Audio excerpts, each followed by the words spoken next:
जय हिंद दोस्तों। ये एनसीईआरटी हिस्ट्री की जो क्लास है, क्लास 5 आज है कि एनसीईआरटी को हम कैसे पढ़ें। क्या वनडे एग्ज़ाम ज़रूरी है? हाँ ज़रूरी है, बहुत ज़रूरी है, क्योंकि इससे आप जो है छोटी छोटी चीज़ों को भी जान जाएंगे और समझने की भी कोशिश आप करेंगे। तो शुरू करते हैं हम लोग क्लास को। और क्लास कितना इम्पोर्टेंट है आप लोग देख ही लिए होंगे कि एग्ज़ाम में जो है क्वेश्चन आ रहे हैं उसको कितना कितना ज़रूरी है पढ़ना और कैसे पढ़ना। ठीक है, अब अगली क्लास क्या है, अगली क्लास के बारे में जानेंगे। ठीक है, चलते हैं। अगली क्लास क्या है? राज्य, राजा और एक प्राचीन गणराज्य है। ठीक है, चुनाव का दिन था। एक बच्चा है, चुनाव का दिन था, ये बच्चा है, चुनाव का दिन था तो वो बच्चा उठा, अपनी नानी उसके नानी नाना वोट डालने जा रहे थे। ठीक है, वोट डालने जा रहे थे, दरअसल वे चुनाव के केंद्र पे पहुंचना चाहते थे। वो चुनाव जहां मतदान हो रहा वहां पर वो पहले पहुंचना चाह रहे थे। तो बच्चा क्या कहता है, जब बच्चे को जिज्ञासा हुई ये ऐसा क्यों कर रहे हैं, क्यों इतना उत्साहित है, इसका मेन पर्पज़ क्या है।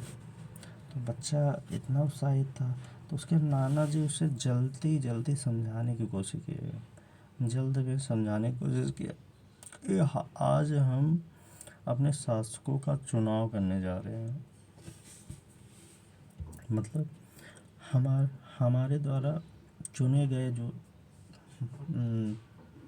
चुने गए जो क्या उनको एमएलए हैं उनको हम मतदान करने जा रहे हैं। वो हमारे लिए अच्छा बात सोचेंगे कि हमको कौन सी ज़रूरत है, किस चीज़ की ज़रूरत है, उसके बारे में सोचेंगे और उसे लागू कराने का प्रयास करेंगे, जिससे हम लोगों को कोई समस्या ना हो। जैसे क्या है, जनता को क्या चाहिए, बिजली चाहिए, पानी चाहिए, सड़क चाहिए और भोजन चाहिए। भोजन के लिए क्या है कि आप कंसाइज तरीके से आप जहाँ हम रह रहे हैं, आप लोग जहाँ रह रहे हैं वहाँ एक अच्छी सी जॉब डेवलप हो। तो ये बस यही सबके बारे में वो शासक लोग बनते हैं। तो आगे चलते हैं कि आगे क्या है।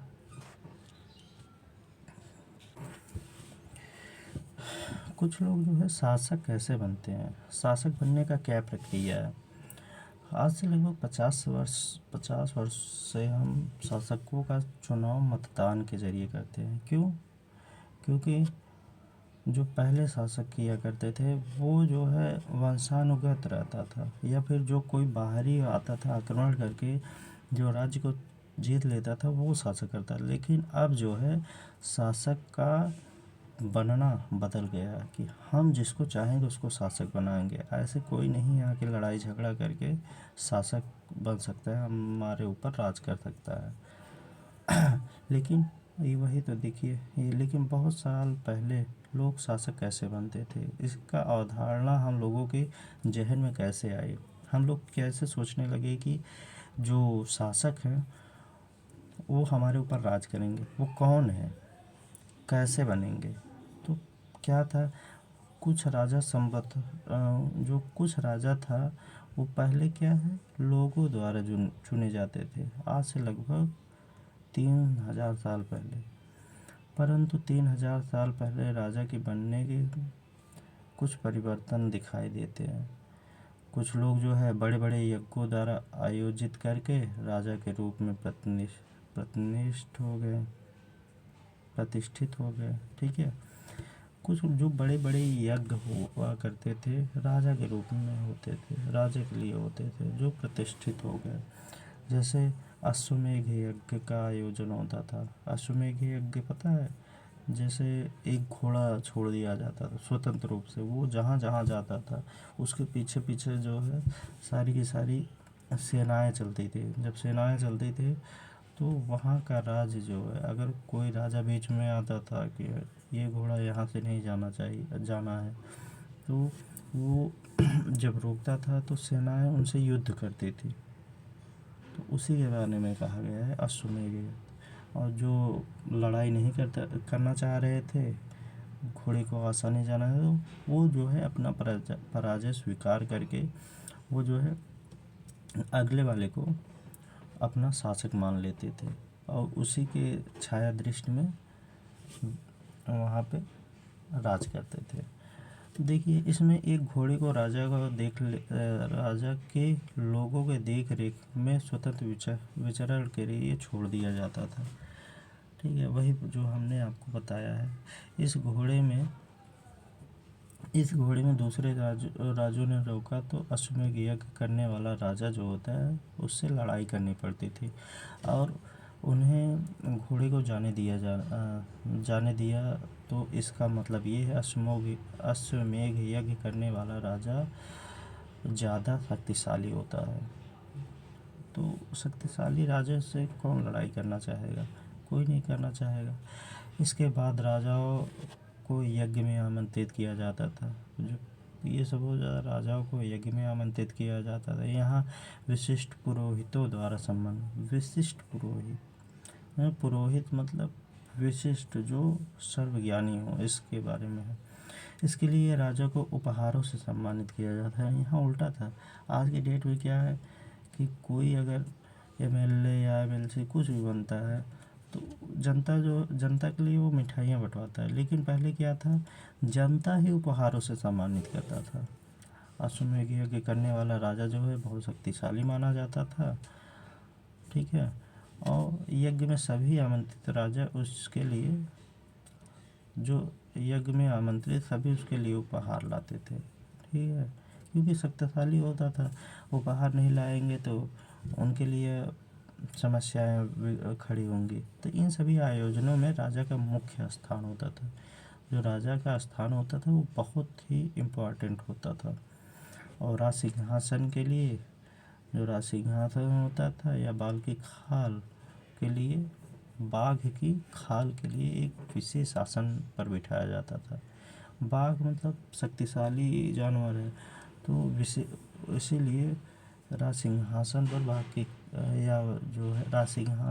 की खाल पर एक विशेष आसन पर बैठाया जाता था।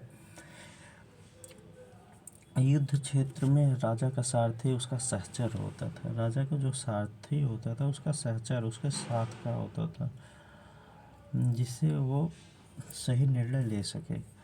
यज्ञ के अवसर पर वह राजा जो है, यज्ञ अवसर पर राजा की विजयों तथा गुणों का गान किया जाता था। राजा का विजयों का गुणों का गान किया जाता था।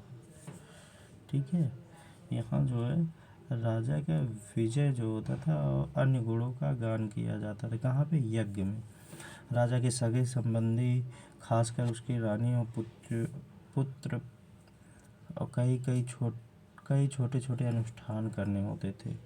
ठीक है, राजा के जो सगे संबंधी होते थे उनकी रानियां और पुत्र छोटे छोटे अनुष्ठान पे भाग लेते थे। अन्य सारे आमंत्रित राजाओं का सिर्फ काम क्या था? बैठकर यज्ञ की प्रक्रिया को देखना। आमंत्रित जो राजा लोग थे सिर्फ बैठकर यज्ञ की प्रक्रिया का पूरा देखभाल करते थे।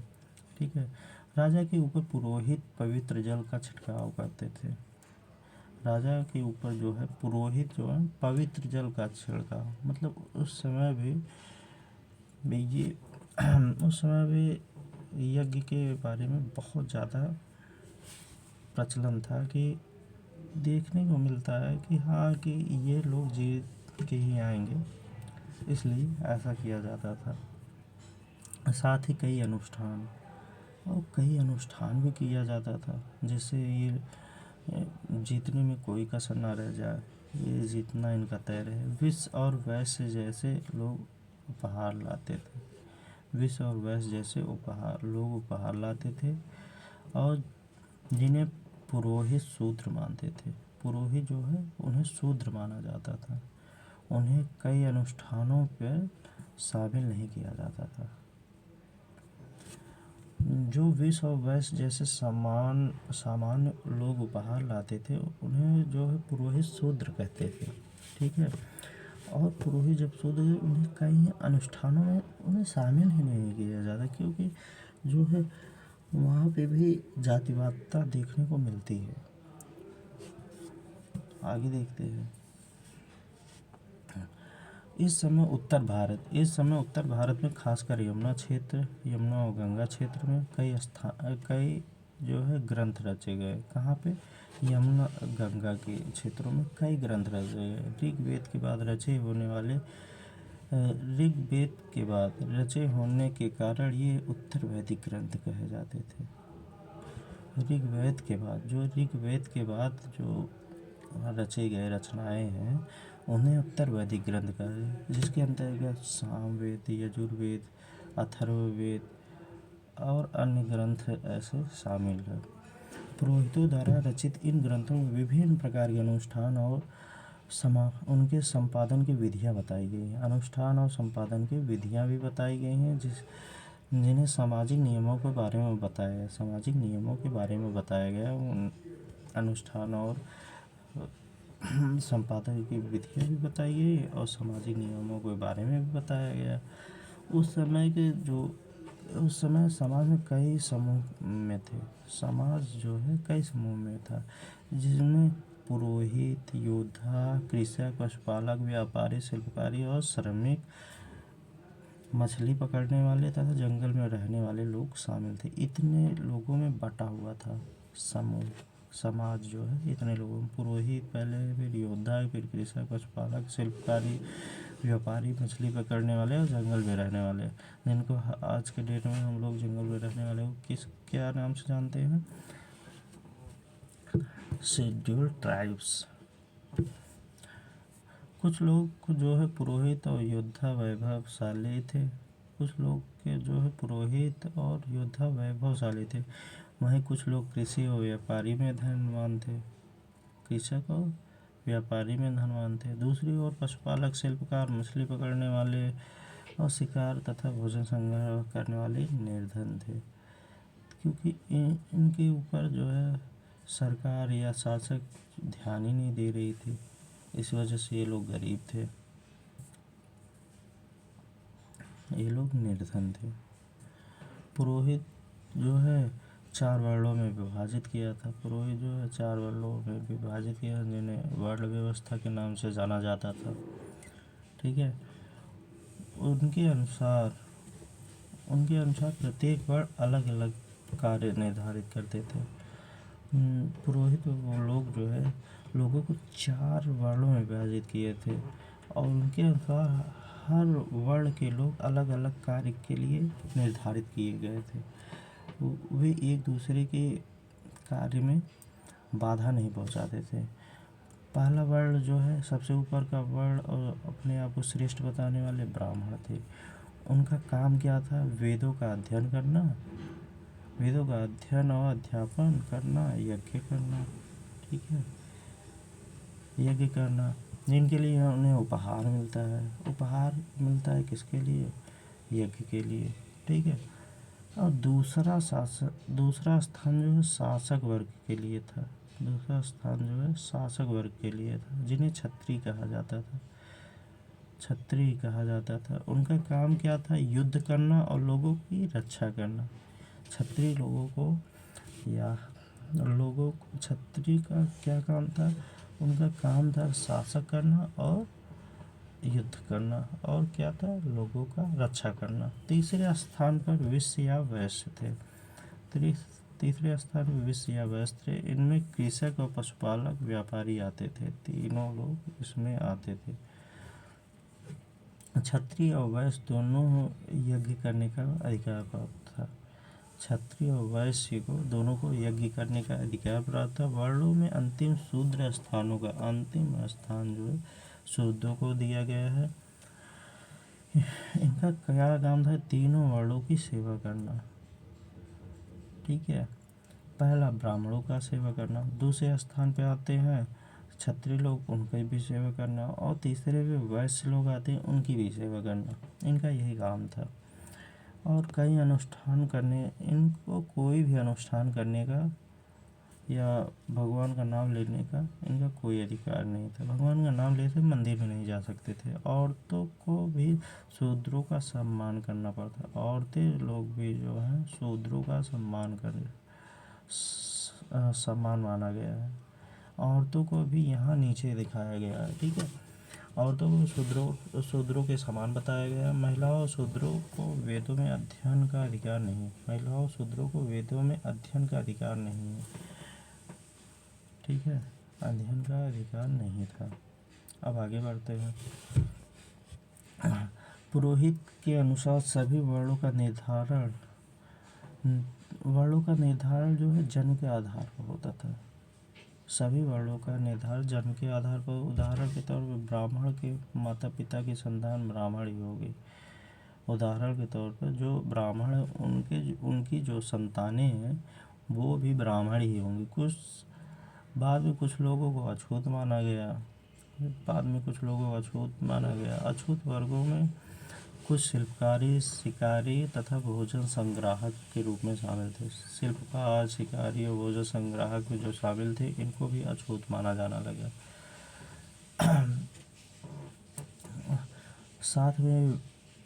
साथ ही में इनमें वे लोग आते हैं जो शवों को जलाने दफनाने का काम करते थे। उनको भी यहाँ पे अछूत माना जाने लगा है। और इन लोगों का संपर्क अब पवित्र माना जाता था। इनसे जो संपर्क होता था, जो लोग संपर्क में रहते थे उनको भी अब पवित्र माना जाने लगा। कई लोग जो है ब्राह्मणों द्वारा बनाई गई इस व्यवस्था को स्वीकार नहीं किया। इस वर्ण व्यवस्था को स्वीकार नहीं किया। और कुछ राजा स्वयं को पुरोहित से श्रेष्ठ बताते थे। और जो राजा भी थे, जो शासक या राजा थे वो लोग पुरोहित से भी श्रेष्ठ अपने आप को बताते थे। कुछ लोग जन्म के आधार पर वर्ण का निर्धारण सही नहीं मानते थे। जन्म के आधार पर वर्ण का निर्धारण जो है सही नहीं मानते थे। इसके अतिरिक्त कुछ लोग व्यवसाय के आधार पर लोगों का बीच भेदभाव को उचित नहीं समझते थे। व्यवसाय के आधार पर भी लोगों के बीच भेदभाव को उचित नहीं समझा जाता था। कुछ लोग चाहते थे कि अनुष्ठान का संपर्क का सबका अधिकार हो, ना कोई पीछे हो ना कोई आगे हो, सब एक समान हो, अनुष्ठान पर सबका हक हो। कई लोग छुआछूत की आलोचना भी की है। छुआछूत जो है बहुत गलत है। इसकी जो है कुछ लोग जो है आलोचना भी की। उपमहाद्वीप के पूर्वोत्तर जैसे कई इलाकों में सामाजिक आर्थिक असमानता बहुत कम थी। यहाँ पुरोहितों का बहुत ही प्रभाव सीमित था। पुरोहितों का प्रभाव जो है बहुत ही सीमित था। उनको बहुत ऊपर नहीं जाने दिया जाता था। आगे बढ़ते हैं। जनपद क्या होता है? अब जनपद के बारे में जान लेते हैं। ठीक है, जनपद क्या है? महायज्ञों को करने वाला राजा अब जन के राजा न होकर जनपदों का राजा। जो महायज्ञ कराते थे वो अब राजा न होकर जनपदों के राजा माने जाने लगे। जन का राजा नहीं माना गया, उनको जनपदों का राजा माना गया।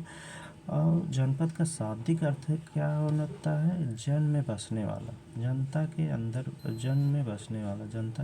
बसने वाला। अब पुरातत्वविदों ने इन जनपदों की कई बस्तियों की खुदाई की। इन कई बस्तियों की खुदाई की। जैसे दिल्ली में पुराना किला। दिल्ली में क्या है? पुराना किला है। उत्तर प्रदेश में मेरठ के पास हस्तिनापुर और एटा के पास अजंती खेड़ा है, अतरंजी खेड़ा। खुदाई से पता चला कि लोग झोपड़ियों में रहते थे।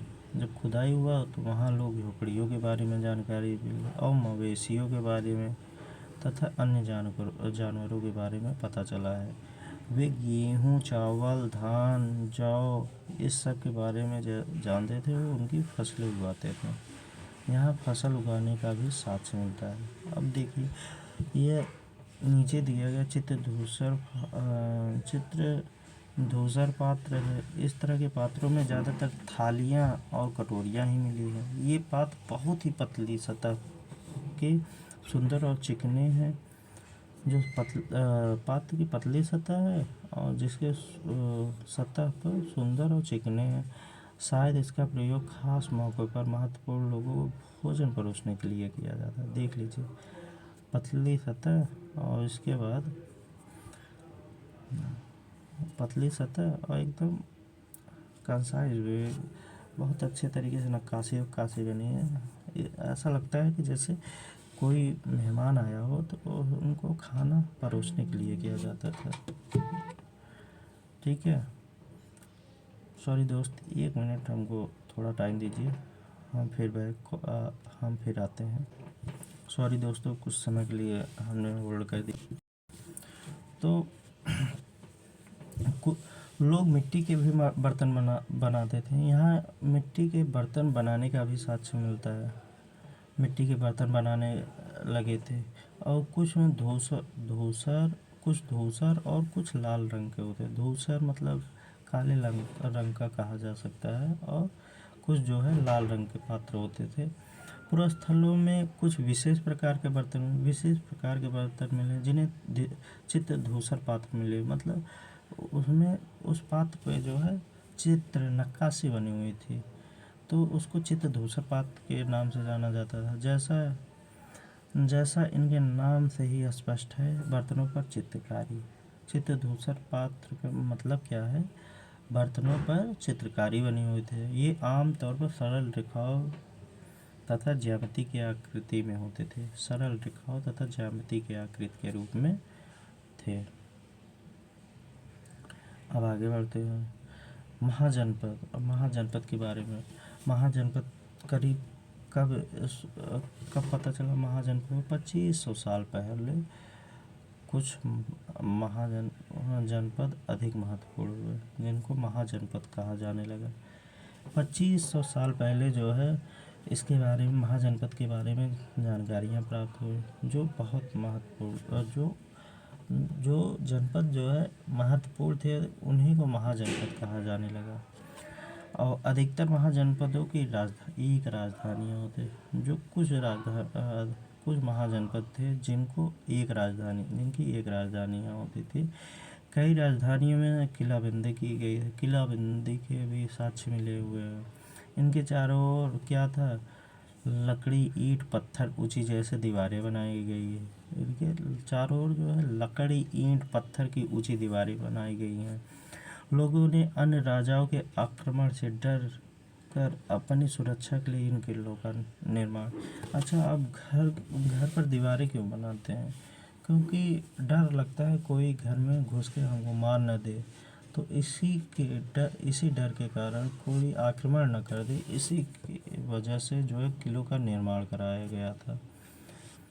कुछ राजा अपनी राजधानी के चारों ओर विशाल और ऊंची और प्रभावशाली दीवार खड़ी कर अपनी समृद्धि कायम की।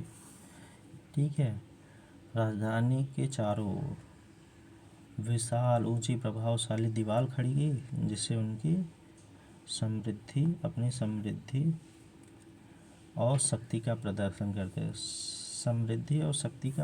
करते थे। इस तरह से किले के अंदर रहने वाले लोग और उस क्षेत्र पर नियंत्रण रखना सरल हो जाता था। जब एक किलाबंदी कर दिया जाए, उसके अंदर जो रहते थे तो उन पे नियंत्रण रखना सरल हो जाता था। इससे क्या होता था कि उनके ऊपर नियंत्रण भी रखा जाता था और बाहरी क्षेत्रों के दुष्प्रभाव से भी बचा जाता था। इस तरह के विशाल दीवारें बनाने के लिए व्यापक योजना की आवश्यकता होती। इस तरह अब जब सही बात है कि जब इतनी बड़ी दीवार बनेगी, उसके लिए व्यापक योजना की ज़रूरत पड़ेगी। एक बड़ी योजना की ज़रूरत पड़ी है। लाखों में ईंटों की भी ज़रूरत होगी और पत्थरों का भी ज़रूरत होगा। तो वही इसमें कहा गया। हजारों स्त्री पुरुष जो है तथा बच्चे ने भी इसके लिए अथक परिश्रम किया होगा। ईंटों और पत्थरों के लिए भी स्त्री पुरुष बच्चे इन तीनों का इसमें परिश्रम सहयोग रहा होगा। इनके लिए संसाधनों की भी आवश्यकता पड़ती होगी, संसाधन की भी आवश्यकता पड़ती है। अब राजा सेना रखने लगे। अब इस समय क्या हुआ, राजा सेना रखने लगे और सिपाहियों को नियमित वेतन देकर पूरे साल के लिए। जब सेना रखेंगे तो उनके खान पीन, और सेना रखेंगे तो उनके बच्चे भी होंगे, पत्नियां होंगी, परिवार भी होंगे, तो उनके लिए कुछ जो है पूरे साल नियम वेतन देकर उनको रखा जाता था। अब भुगतान संभवतः आहत सिक्कों के रूप में आहत सिक्के दिए जाते थे। और इन सिक्कों के बारे में आप आगे पढ़ेंगे, तो आगे बढ़ते हैं। ये रहा कुछ जो है कुछ राज्य जो है महाजनपद, जैसे वैशाली हुआ, मगध हुआ। अब शुरू है। यहाँ देखिए तक्षशिला है, हस्तिनापुर है, कौशाम्बी है, उज्जैन है, वैशाली है, मगध है, और इसके बाद क्या, बस इतने हैं। करीब 6 और 6 हैं क्या, तक्षशिला, हस्तिनापुर, वैशाली, मगध, कौशाम्बी, उज्जैन। तक्षशिला जो है पाकिस्तान में था, हस्तिनापुर यूपी में था, और वैशाली बिहार में, मगध बिहार में, और कौशाम्बी जो है यूपी में, उज्जैन जो है ये एमपी में है। अब आगे बढ़ते हैं हम लोग। यहाँ हम लोग पढ़ लिए, अब आगे देखते हैं ये क्या है। ये देखिए ये कौशाम्बी में किले की दीवार। यहाँ चित्र आधुनिक उत्तर प्रदेश के इलाहाबाद के पास मिले हैं। ईंट की दीवारों के अवशेष भी है। इसके एक भाग का निर्माण जो संभवतः 2500 साल पहले हुआ था। ठीक है, 2500 साल पहले इस किले का निर्माण हुआ था। अब क्या है, कर क्या होता था उस समय, कर की क्या आवश्यकता होती थी, कर कौन लेता था। महाजनपदों के राजा विशाल किले बनवाते थे और बड़ी सेनाएं रखते थे, इसीलिए उन्हें प्रचुर संसाधनों की आवश्यकता होती थी। जब वो विशाल किले बनवाते थे, बड़ी सेना रखते थे, उनको प्रचुर संसाधन, जैसे लड़ाई के लिए तलवार, भाला, हाथी, घोड़ा, ये सब प्रमुख संसाधन की आवश्यकता होती थी। इसके लिए उन्हें कर्मचारियों की भी आवश्यकता होती थी। आज के डेट में देखिए, जैसे सेनाएं होती है, सेनाओं को सही तरीके से खाना, भोजन जो हुआ, मशीनरी हुआ, ये सब पहुंचाने के लिए कर्मचारी की आवश्यकता होती थी। तो आगे क्या है, महाजनपदों के राजा लोग के द्वारा समय समय पर उपहारों पर निर्भर न रहकर नियमित रूप से कर वसूलने लगे। अब कोई उपहार देगा तभी आगे कार्य होगा, अन्यथा नहीं होगा। इसीलिए जो है वो इस उपहार पर निर्भर रहकर सोचे कि क्या किया जाए, तो वो सबसे आसान तरीका कर वसूलना रहा। अब आगे देखते हैं, अब कहाँ कहाँ कर लगा था, कैसे लगा था। फसलों पर कर लगाए गए। देखिए यहाँ पे क्या है, फसलों पे कर लगाए गए, क्योंकि अधिकांश लोग कृषि थे उस समय। बहुत लोग कृषक थे, क्योंकि उनके पास ज़मीनें बहुत थी, तो श्रम भी आसानी से कर लेते थे। तो फसल उगाते थे, तो उन्हें कृषक कहा जाने लगा। और कृषक के ऊपर कर लगाया गया, और कर का 1/6वां हिस्सा कर के रूप में निर्धारित कर दिया जाता था, जिसे भाग कहा। कर को उस समय भाग कहा जाता है। कारीगर के ऊपर लगाए गए, कारीगरों के ऊपर भी लगाए गए, वहाँ पे भी कर होते थे। कारीगर के ऊपर भी कर लगा दिया गया, जो प्रायः श्रम के रूप में चुकाए जाते थे। जैसे बुनकर, लोहा, सुनार, राजा के लिए 1 महीने में 1 दिन काम करना पड़ता था। ये बहुत सही था। राजा, बुनकर, सुनार जो है राजा के लिए महीने में 1 दिन काम करना पड़ता था। उनका श्रम के रूप में उनका कार्य लिया जाता था। अब क्या है, पशुपालकों को जानवरों या उनके उत्पादन के रूप में कर देना पड़ता था। पशुपालक को जानवरों या उनके उत्पादक के रूप में कर देना पड़ता था। और व्यापारी को सामान खरीदने बेचने का कर, जो व्यापारी को सामान खरीदने बेचने का भी कर लगा दिया गया। आखेटक और संग्राहक को जंगल से प्राप्त वस्तुओं का भी कर देना पड़ता था। ठीक है, किसके किसके ऊपर कर लगा? कृषक के ऊपर लगा 1/6वां हिस्सा, कारीगर के ऊपर महीने का 1 दिन और साल का 12 दिन, और पशुओं को जानवरों या उत्पादन के रूप में कर देना पड़ता था। पशुओं जानवरों के उत्पादन के रूप में कर देना पड़ता था, उत्पाद के लिए। अब इसके बाद व्यापारियों को भी देना पड़ता सामान खरीदने और बेचने का। आखेटक और संग्राहक जो हैं, जो जंगल से प्राप्त वस्तुएं थे उनके ऊपर कर लगा दिया गया। ठीक है, आगे देखते हैं। कृषक में जो परिवर्तन आए उनमें मेन कारण क्या था? कृषि में परिवर्तन। इस युग में कृषि के क्षेत्र में दो बड़े परिवर्तन आए हैं। ठीक है, हल के फल में अब लोहे, जो हल का जो फल होता है, नीचे का हिस्सा होता है, तो उसमें लोहे से बनने लगे। हल कैसे बनता था? देखिए, हल ऐसे रहता था और यहाँ जो है, यहाँ लोहा लगा दिया गया। ठीक है, ऐसे हल रहता था। यहाँ जो बैल बांध दिया जाता था, बैल ऐसे लेके जाता था। यहाँ कृषक जो है, यहाँ खड़ा होकर इसको पकड़ के इसको कंट्रोल करता था, यहाँ पकड़ता था यहाँ, और ये हल के पीछे पीछे जाता था। यहाँ पे क्या नाम है, बैल बांध दिया जाता था। इस वजह तो हल ऐसे था। ठीक है, अब क्या है, अब कठोर ज़मीन भी लकड़ी के फाल की तुलना में लोहे की फाल आसानी से जोता जा सकता था। इससे फलों की उपज बढ़ गई। और दूसरा क्या था, लोगों ने धान के पौधे का रोपण शुरू किया। अब यहाँ जो है धान की भी खेती की जाने लगी, अर्थात खेतों में बीज छिड़कर धान उपजाने लगे। जो खेतों में है बीज छिड़क कर धान उपजाने लगे और धान के पौधे तैयार कर उनका रोपण किया जाने लगा। धान के जो पौधे हैं उनका तैयार कर रोपण किया जाने लगा। पहले धान जो है छिड़क कर उन्हें उगाया गया, उसके बाद जो है उनको वहाँ से उखाड़ कर फिर से उनको दूसरी जगह लगा के तो पौधे तैयार कर उनका रोपण किया जाने लगा। और पहले की तुलना में पौधे ज़्यादा जीवित रह के जाते थे और पैदावार भी ज़्यादा, इससे जो है पैदावार बढ़ने लगी। इसमें कमर तोड़ परिश्रम लगता था और ज़्यादातर दास धनी भूमिहीन खेतिहर मजदूर काम करते थे।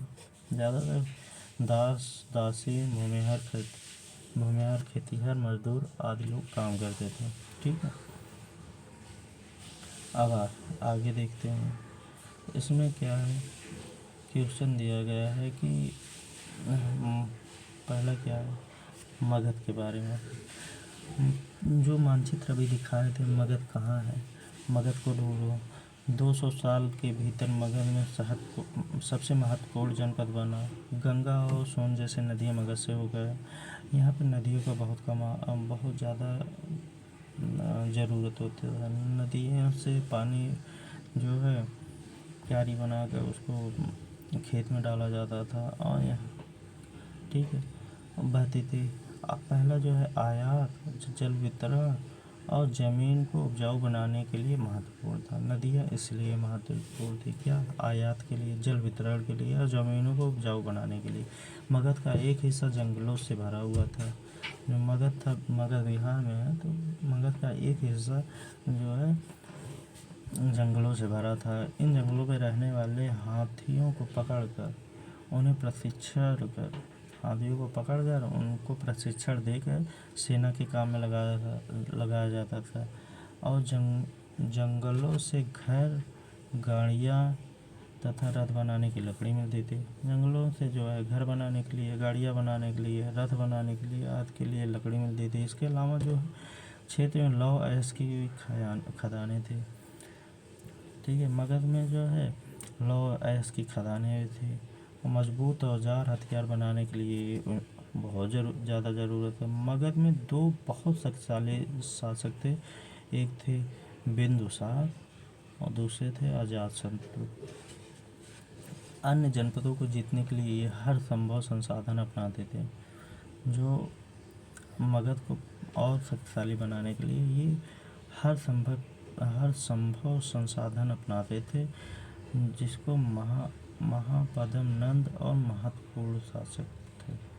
ये जो है महापद्म नंद, यहाँ पे महापद्म नंद एक और महत्वपूर्ण शासक हुए मगध के लिए।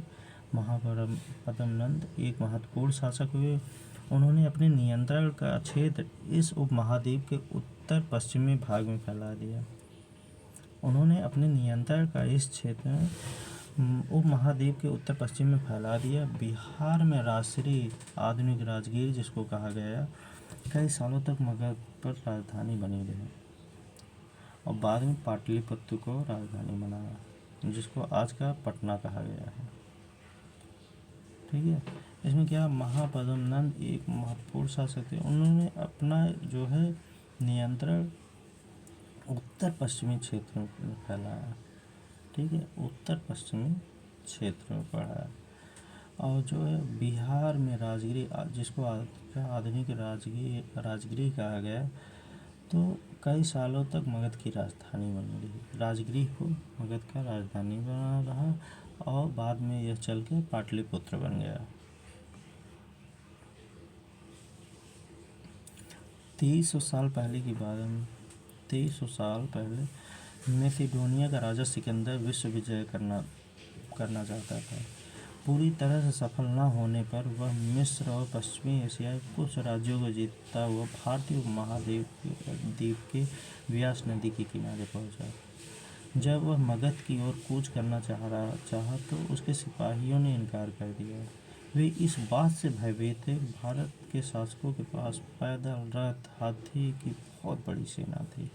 इससे वे लोग डर गए। उस समय जो है यहाँ के चाणक्य जी थे।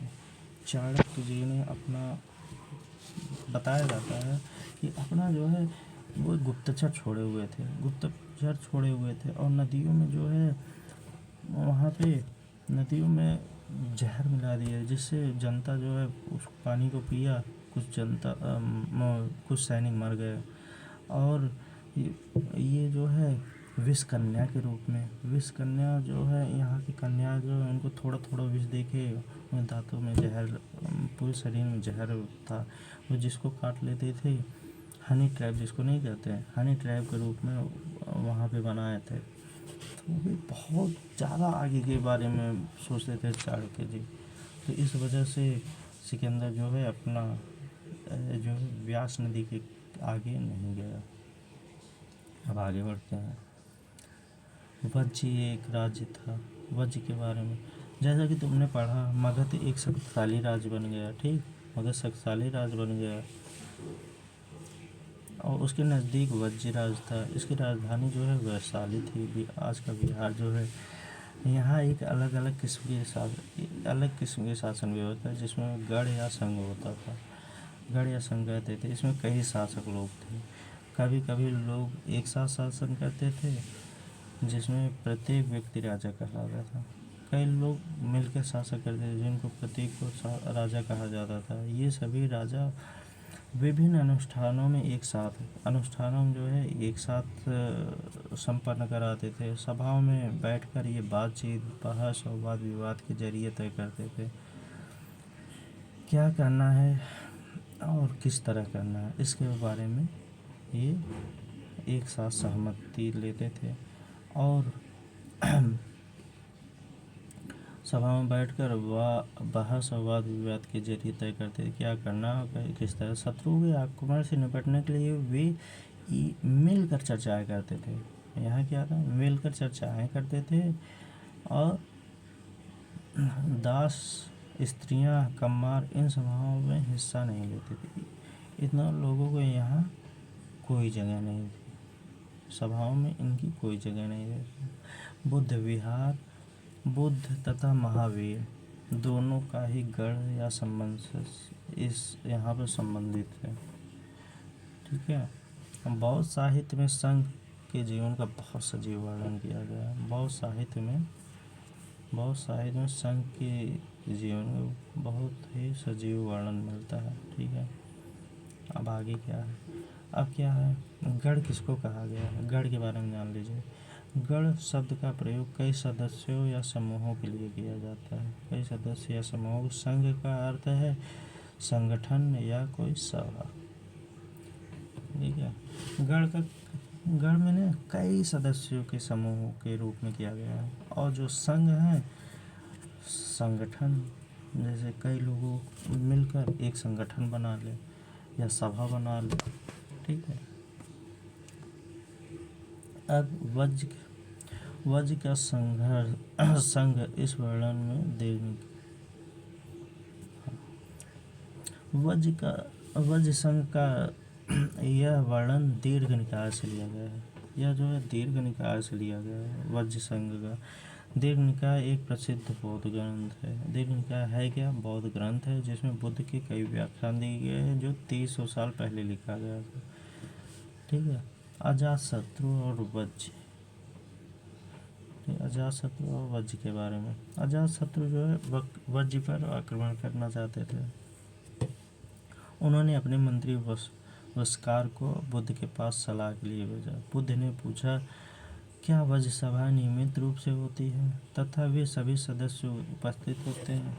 जब उन्हें पता चला कि ऐसा होता है तो उन्होंने कहा, वज्रवासी तब तक उन्नत करते रहेंगे जब तक वे, अब क्या क्या है, बुद्ध जब पता चल गया कि वहाँ पर बुद्ध से पूछा गया, क्या वज्र सभा जो है नियमित रूप से चलती हैं, सभी सदस्य उपस्थित होते हैं। जब उन्हें पता चला कि, उन्होंने कहा, वज्रवासी तब तक उन्नत करते रहेंगे जब तक वे पूर्ण और नियमित सभाएं करते रहेंगे, आपस में मिलजुल कर काम करेंगे। ठीक है। आपस में मिलजुल कर काम करेंगे, पारंपरिक नियमों का पालन करेंगे। ठीक है। और बड़ों का सम्मान और समर्थन से उनकी बातों पर ध्यान देंगे, क्योंकि बड़ों का सम्मान, समर्थन और उनकी बातें जो है बहुत ज़रूरी है। सम्मान दोगे तो वो जो है बहुत सी बातें बताएंगे जो आपके जीवन के लिए बहुत महत्वपूर्ण है। वो आज की दृष्टि भी से भी बहुत ज़रूरी है। आप लोग इस पर ज़रूर ध्यान दीजिएगा। कभी बड़ों का अनादर मत करिएगा। आगे बढ़ते हैं। आगे क्या कहा है, वज्र जो है महिलाओं के साथ जोर जबरदस्ती नहीं। यहाँ जो है महिलाओं को स्वतंत्रता दी गई है, इनके साथ कोई जोर जबरदस्ती नहीं की गई है और ना ही उनके बंधक बनाने का प्रयास करेंगे। और शहरों और गाँवों में चैत्यों का रख रखाव होता था। शहरों और गाँवों में चैत्यों का रख रखाव होता। विभिन्न मतावलंबी संतों का सम्मान करेंगे। मतावलंबी जो है उनका सम्मान करेंगे और आने जाने पर कोई रोक नहीं लगाएंगे। उनके आने जाने पर कोई रोक नहीं लगाएंगे। इसी वजह से जो है वज्र आगे बढ़ रहा था। अब देखिए, कई शक्तिशाली राजा जो है इन संघों को जीतना चाहते थे। संघों को जीतना क्यों चाहते थे? क्योंकि ये इतना तेज ग्रो कर रहे थे। उनकी जो ग्रोथनेस है देखकर ये लोग वो अंदर हीन की भावना आ रही थी। इसी वजह से संघों को जीतना चाहते थे, जिसके बावजूद उनका राज्य सबसे लगभग 1500 साल पहले तक चला। इनका राज्य जो है 1500 साल पहले तक चला। उसके बाद गुप्त शासकों ने गढ़ और संघ पर विजय की और अपने राज्य में शामिल कर लिए। गुप्त शासकों ने गढ़ और संघ पर विजय प्राप्त कर ली तो उसको अपने राज्य में शामिल कर लिया। अब आगे क्या है, अब इसमें कुछ कहा है, इसको आप लोग देखिए। एटलस में यूनान और एथेंस को ढूंढी है। और 2500 साल पहले एथेंस के लोग जो है शासन व्यवस्था की स्थापना की, जिसे प्रजातंत्र कहा गया। प्रजातंत्र या गणतंत्र कहा गया। अब आगे क्या है, यह व्यवस्था लगभग 200 साल तक चली। 30 साल से ऊपर उन सभी पुरुषों का पूर्ण नागरिकता प्राप्त था जो दास नहीं थे। वहाँ एक सभाएं थी, महत्वपूर्ण विषयों पर निर्णय लेने के लिए साल भर से कम 40 बार बुलाई जाती थी। मतलब महत्वपूर्ण विषयों पर निर्णय लेने के लिए कम से कम 40 बार बुलाया जाता। इस सभा में सभी नागरिक भाग ले सकते थे। नागरिकों का भी यहाँ भाग लेना उचित था। यहाँ पे नागरिकों को भी सम्मान दिया गया, उनकी बातें भी सुनी गई। शासन में कई पदों की नियुक्तियाँ लॉटरी द्वारा की जाती थी। कई पदों का जो नियुक्तियाँ हैं वहाँ में लॉटरी सिस्टम था। सभी नागरिकों को सेना और नौसेना में अपनी सेवाएं देना जरूरी होता था। ठीक है। औरतें और नागरिकों का दर्जा नहीं मिलता था। औरतों को नागरिक का दर्जा नहीं मिलता था। ठीक है। व्यापारियों तथा शिल्पकारियों के रूप में एथेंस में रहने और काम करने वाले बहुत से विदेशियों को भी नागरिक अधिकार नहीं मिले थे। एथेंस में खदानों, खेतों, घरों और कार्यशालाओं में काम कर रहे दासों को भी नागरिक अधिकार नहीं मिले थे। ठीक है। यहाँ पे किसको किसको एथेंस में रहने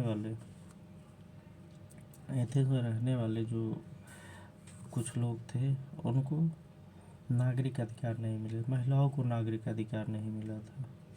ठीक है। और विदेशियों को भी नागरिक अधिकार नहीं मिल रहा था। ठीक है। अब ये पूछा जा सकता है कि क्या वास्तव में जनतंत्र था एथेंस में? क्या वास्तव में जनतंत्र था? इसके बारे में आप सोचेंगे। अब क्या है, ये उपयोगी शब्द है। राजा कौन थे? अश्वमेध यज्ञ क्यों था? अश्वमेध क्या था? वर्ण क्या था? जनपद क्या थी? महाजनपद कैसे बना? किलेबंदी क्यों जरूरी थी? सेनाओं को कब स्टार्ट किया गया रखना? किस लिए रखा जाता था? कर क्यों लगाया गया?